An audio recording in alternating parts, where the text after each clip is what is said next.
Epione pain management and regenerative centre. ఇక మీ నొప్పులు శాశ్వతం కావు. తెలుగుదేశం పార్టీ జాతీయ అధ్యక్షుడు నారా చంద్రబాబు నాయుడు ఈరోజు నెల్లూరు జిల్లాలో పర్యటించున్నారు. ఆయన 2 రోజుల పాటు నెల్లూరులోనే ఉంటారు. ప్రస్తుతం ఆయన పర్యటన వివరాలు తెలుసుకునేందుకు జిల్లా తెలుగుదేశం పార్టీ అధ్యక్షులు అజీజ్ గారు మనతో ఉన్నారు. ఎంతో మాట్లాడదాం. సార్ నమస్తే. అంటే చంద్రబాబు నాయుడు పర్యటన వివరాలు ఎలా? ఈరోజు చంద్రబాబు నాయుడు గారు ఆత్మకూర్ కాన్స్టిట్యుయెన్సీకి అరౌండ్ 3 o'clockకే దిగుతారు హెలిప్యాడ్లో. 3:30 నుంచి 5:30 అక్కడ ప్రజలకు ఉద్దేశించి మాట్లాడతారు.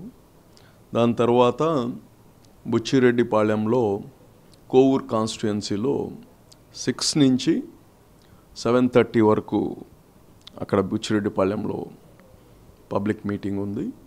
తర్వాత నైట్ అక్కడనే బుచ్చిరెడ్డిపాళెంలోనే హాల్ట్ చేస్తారు. పక్కన రోజు అంటే రేపు ఉదయము ముస్లిం మైనార్టీస్ ఆత్మీయ సదస్సు ఒకటి ఏర్పాటు చేస్తున్నాము. వాళ్ళు ఆ ప్రోగ్రాంలో కానీ ఆయన పాల్గొంటారు.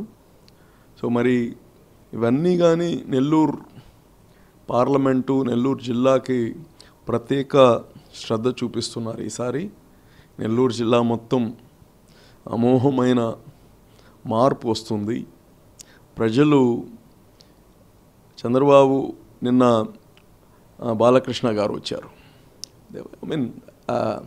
ఎప్పుడు ఊహించలేదు అంత స్పందన ఉంది. చంద్రబాబు గారు ఎక్కడొచ్చినా మంచి స్పందన ఉంది. రేపు నగరంకి వస్తున్నారు. నగరంలో కానీ కంప్లీట్ మైనార్టీస్ అందరు కానీ చంద్రబాబు దగ్గర నుంచి వాళ్ళకి చేయబోయే సంక్షేమం గురించి ఎదురు చూస్తున్నారు. ఎందుకంటే గత ప్రభుత్వంలో మాటలు చెప్పారు కానీ చేయలేకపోయారు. నేను ఒకటే అడుగుతున్నాను వైఎస్ఆర్సీపీ ప్రతి నాయకుడికి, పండగ పూట ఇచ్చే ఆ సేమియాలు చక్కెర వేయడానికి ఏమైనా మీకు ఇబ్బందా? Budget load అయిపోద్దా? ఎందుకు తీశారు? పండగ పూట ఎవరు తీసుకుంటారు ప్రభుత్వం ఇచ్చే సేమియా చక్కెర? పేదలు కదా. పేదలు పండగ రోజు చేసుకోవాలని ఒక మంచి ఆలోచన వచ్చినప్పుడు ఇంకా జగన్మోహన్ రెడ్డి ఇంకా ఏమైనా ఎక్కువ వేసి పండగ బాగా చేసుకోండి అని ఇంకా పెంచి ఇవ్వాల్సింది పోయి ఆ పండగ పూటది తీసేశారు. ఒక రీజన్ చెప్పండి. మైనార్టీ లోన్స్, వీళ్ళందరి చేతి వృత్తులు వాళ్ళు. వీళ్ళకి మీరేం నేర్పిబడలే. పుట్టుకతో నేర్చుకున్నారు వెల్డింగ్ పని, పుట్టుకతో నేర్చుకున్నారు మెకానిక్ పని. ఒకటి మామూలుగా అంటే తెలుగుదేశం పార్టీ బీజేపీ కూటమి, అంటే కూటమి వల్ల బీజేపీతో కలవడం వల్ల మైనార్టీస్ కొద్దిగా దూరంగా ఉంటున్నారనేది వైఎస్ఆర్సీపీ నాయకులు పదే చెప్తున్నారు. ఆ క్లారిటీ కొద్దిగా చెప్పగలరు? నేను ఒకటే చెప్తున్నా, 2014లో తెలుగుదేశం పార్టీ ఎన్డీఏతో కలిసి ఉంది. మేము ఎన్డీఏతో కలిసినప్పుడే ఈ భారతదేశంలో ఎవరు ఈనటువంటి ముస్లిం ఇమాములు మౌజన్లకి జీతాలు ఇచ్చాం ఎన్డీఏతో కలిసినప్పుడు. ఏదైతే సెల్ఫ్ ప్రొఫెషనల్స్కి, ఇది సొంత చిన్న వ్యాపారం చేసుకునే వాళ్ళకి మైనారిటీ ఫైనాన్స్ కార్పొరేషన్ నుంచి లోన్స్ ఇచ్చాం ఎన్డీఏతో కలిసినప్పుడు. రంజాన్ తోఫాలు ఇచ్చాం ఎన్డీఏతో కలిసినప్పుడు. మనం హజ్కి సబ్సిడీ ఇచ్చాం ఎన్డీఏతో కలిసినప్పుడు. హజ్ హౌసులు కట్టాం ఎన్డీఏతో కలిసినప్పుడు. ఇది మీకోసం ఎన్డీఏతో కలుస్తున్నాం, ఈ రాష్ట్ర బిడ్డల కోసం ఎన్డీఏతో కలుస్తున్నాం. అంటే ఎవరితో కలిసినా, ఈరోజు పవన్ కళ్యాణ్తో కలిసాం అంటే మేము కొద్దిగా సాక్రిఫైస్ చేసుకున్నట్టే కదా. పవన్ కళ్యాణ్ మాతో కలిశారు, కొద్దిగా సాక్రిఫైస్ చేసుకున్నట్టే కదా. ఈ సాక్రిఫైజెస్ అన్నిటికీ లక్ష్యం ఏంటంటే ఈ రాష్ట్రం బాగుపడాలి. జగన్మోహన్ రెడ్డి బ్రహ్మాండంగా పాలిస్తే అసలు మా అవసరం ఏముందండి? అసలు అవసరం ఏముంది? ఆయన చెప్పుకున్నట్టే 30 సంవత్సరాలు ఆయనే ఉంటాడు కదా. ఈరోజు ఎందుకు ప్రజలు చీకొడుతున్నారు? చెప్పింది ఏది చేయలే. సారాయి చెప్పాడు, చేశాడా? కరెంటు బిల్లులు మమ్మల్ని ఎక్కిరిచ్చాడు. లేదా ఏంది పెంచుతా పోయాడని. వేర్ 9 సార్లు పెంచారు కరెంట్ బిల్. ఎందుకు కట్టాలండి? తమిళనాడు నుంచి మేము ఎక్కువ ఎందుకు కట్టాలి పెట్రోల్ డీజిల్కి రేట్లు? కర్ణాటక కన్నీ ఎందుకు 14 రూపాయలు ఎక్కువ కట్టాలి? ఏం పాపం చేశాం? ప్రతి ఒక్కటి కడుతున్నాం కదా. నిత్య అవసరాలపైన ఎక్కువ కడుతున్నాం మేము. నూనె పైన ఎక్కువ కడుతున్నాం మేము. ఆంధ్రాలో నూనె.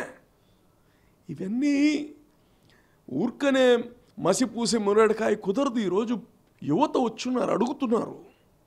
హౌస్ వైఫ్స్ అడుగుతున్నారు ఎందుకు మేము ఇంత ధరలు కట్టాల్సి వస్తుందని. ఎందుకంటే వాళ్ళ బిడ్డలో బంధువులో పక్క రాష్ట్రాల్లో ఉన్నారు. అక్కడ లేని ధరలు ఇక్కడ ఎందుకు ఉన్నాయి? అందుకోసమే ఎన్డీఏతో కలిసినా ఇంకొకరితో కలిసినా గతంలో యూపీఏతో కలిసినా లక్ష్యం ఒకటే. లక్ష్యం నెరవేరుతుందా లేదా ప్రజల ఇష్టం. గతంలో యూపీఏతో కలిసామండి, కలవలేదా? తెలుగుదేశం పార్టీయే యాంటీ కాంగ్రెస్గా పుట్టిన పార్టీ. యూపీఏతో కలిసాం కదా 19లో. ఎందుకు కలిసాం? విలీనం అవలే మేము ఎవరితో. కాంగ్రెస్తో కలిసాము. ఈ రాష్ట్రాన్ని కాపాడుకోగలుగుతామని కలిసాము. ప్రజలు నచ్చలేదు, మమ్మల్ని గెలిపిలా, అక్కడ కాంగ్రెస్ని గెలిపిలా. లక్ష్యం ఎవరితో కలిసామనేది కాదు, లక్ష్యం ప్రజల్ని రాష్ట్రాన్ని బాగా చేయడానికి కలుస్తున్నాం అంతే. మొత్తం మీద చంద్రబాబు నాయుడు 2 రోజులు ఉంటారా? కోర్స్ ఈరోజు వస్తున్నారు, రేపు మధ్యాహ్నం దాకా ఉంటారు. ఇక్కడి నుంచి మళ్ళీ వేరే ప్రోగ్రామ్ ఆయనకి.